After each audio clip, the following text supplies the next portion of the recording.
Paul has to prove every element of defamation. While at the same time, Coffeezilla is going to want to present the strongest evidence he can to prevent Paul from being able to do that on as many elements as possible. So taking that back to Coffeezilla's arguments about the media, Eddie Ibanez, and Jake Greenbaum, not everything fits into that criterion.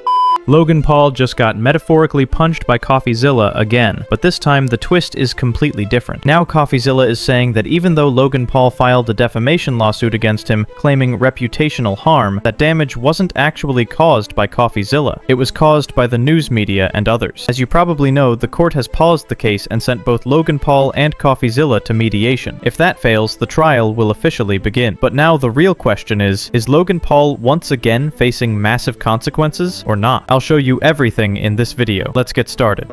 So now, as you know, Logan Paul is facing massive destruction, from his collapsing business empire to his messy personal relationships, and on top of that, all the legal chaos. It's like everything is slowly destroying him day by day. People online are flooding the comment sections, pointing out how bad his reputation already is. One person said, Logan Paul's reputation was so bad that the TV show American Horror Story did an episode called The Naughty List in 2021, based on some of his scandals. When your YouTube career has caused scandals big enough to inspire mainstream TV, you really can't blame people for saying your reputation is already ruined. Another person reminded everyone that about 4 years ago, Logan and Jake Paul were seen recklessly driving on a beach where sea turtles lay and hatch their eggs, and there are still videos of that on YouTube. Someone else commented, proof that Logan Paul has no good reputation left to lose. Just watch any of his videos. All of this just proves how many people are genuinely concerned about the situation, how much his image has already been damaged. Now, here's what happened next. Let's take a look at what the legal expert LegalBytes had to say about it. Just before the court paused the litigation, Coffeezilla filed a very interesting motion that gives a little bit of a picture of what kinds of strategies the defense might try to take during trial, assuming it gets that far. This was the defendant's motion for leave to designate responsible third parties. And it's basically asking the court to allow Coffeezilla to point to other people or entities in front of the jury and say, if Logan Paul was harmed, it wasn't by me, it was by these guys. And in the motion, he identifies basically two categories of third parties in this motion. One is essentially legacy media outlets reporting on CryptoZoo. The other is bad actors in the CryptoZoo team, namely Eddie Ibanez and Jake Greenbaum. Let me brief you a bit more about this. As you already know, Logan Paul filed a motion against Coffeezilla after Coffeezilla made a video exposing the CryptoZoo scam, and that's when the whole legal mess began. Logan Paul claimed that Coffeezilla's videos damaged his reputation and caused him to lose public respect. But now, the court is asking Logan Paul to provide solid proof showing how exactly Coffeezilla's content destroyed his reputation. Meanwhile, the judge has sent both sides, Logan Paul and Coffeezilla, to mediation before moving forward with the trial. But here's the twist. Coffeezilla has filed a motion arguing that the reputational damage Logan is complaining about didn't come from him, but rather from mainstream media coverage and Logan's own business partner. And as you probably remember, during the whole CryptoZoo controversy, Logan Paul himself blamed his partners for the project's failure, which makes his current argument even weaker. We only lost money trying to pick up the pieces. As has been the case with dozens of crypto and NFT projects, the space is unfortunately ripe for bad actors to infiltrate projects that start with even the best intentions. Jake the Snake is no longer affiliated with CryptoZoo, and we hope the money he reappropriated was worth ruining his reputation. Con man Eddie is being investigated by a higher authority that I cannot speak on. As you can imagine, I was not cleared from legal to discuss much of this, including the legal process being undertaken and the criminal investigations going on during the fallout, but I do appreciate you calling out that rats under my nose stole the game code,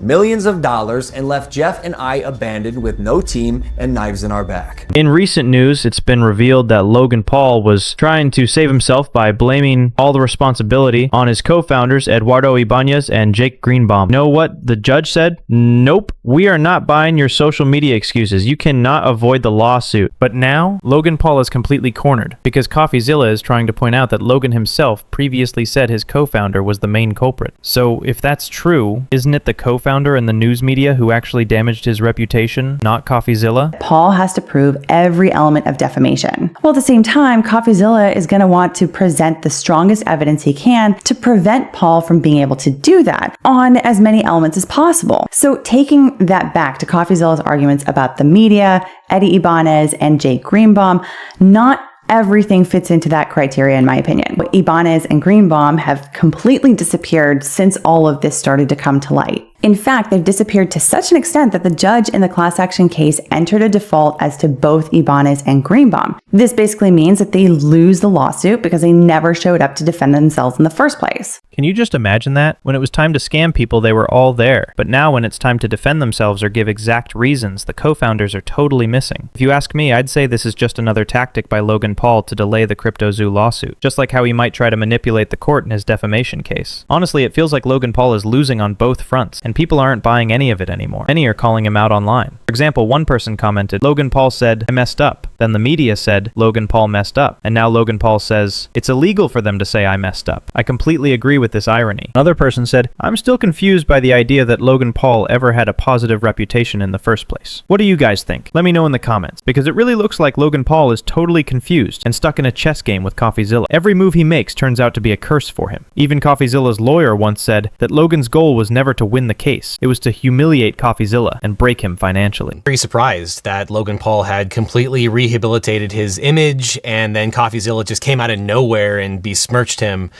for no reason whatsoever. So I found that to be very surprising. This case really presents a David and Goliath type problem. You look at somebody like Coffeezilla, yes, he has a lot of YouTube subscribers. I mean, I'm sure he makes money. You know, I'm sure he does fine. He's not anywhere near the capacity of his opponent. I mean, his opponent has an unlimited war chest to come at him and could essentially use this suit to drive him off the internet. We're not going to let that. But now, karma is hitting Logan Paul once again. All of his shady past tactics are coming back to mess things up for him. On one hand, Logan Paul has to prove every claim he made in court, and on the other hand, Coffeezilla's motion has exposed many of Logan's secret tactics, like how Logan tried to defame Coffeezilla publicly. Now, Coffeezilla has fired back, saying, if you're accusing me of defamation, then you'll also need to accuse major news outlets like the New York Times or CNN, because they reported the same facts. Basically, Coffeezilla is turning Logan Paul's own logic against him, and this time, it's not working in Logan's favor. Logan Paul is a YouTube celebrity and WWE wrestler who's had a bunch of very public missteps that have been well documented by the traditional media. And so Coffeezilla goes into the highlights of media scrutiny that Paul has received over the years for his many, many controversies, to include prior crypto pump and dump schemes. And so this is laying the foundation for the idea that long before Coffeezilla was ever over here talking about CryptoZoo, traditional media outlets like the New York Times and CNN, what have you, were already keenly interested in Logan Paul's hijinks over the years. So now with everything that's happening, it really feels like Logan Paul is running out of moves. From the CryptoZoo scandal to this defamation mess with Coffeezilla, every step he takes just seems to backfire. If the mediation fails, the court trial will officially begin, and that's where things could get even worse for him. Because if Coffeezilla proves that the reputational harm came from the media and Logan's own actions, then this entire lawsuit could collapse right on Logan's head. So the big question now is, will Logan Paul finally face real consequences, or will he somehow find a way to twist this situation again? We'll find out soon, but one thing's for sure, karma never forgets. And this time, it looks like it's knocking hard on Logan Paul's door. Thanks for watching, and I'll see you in the next one.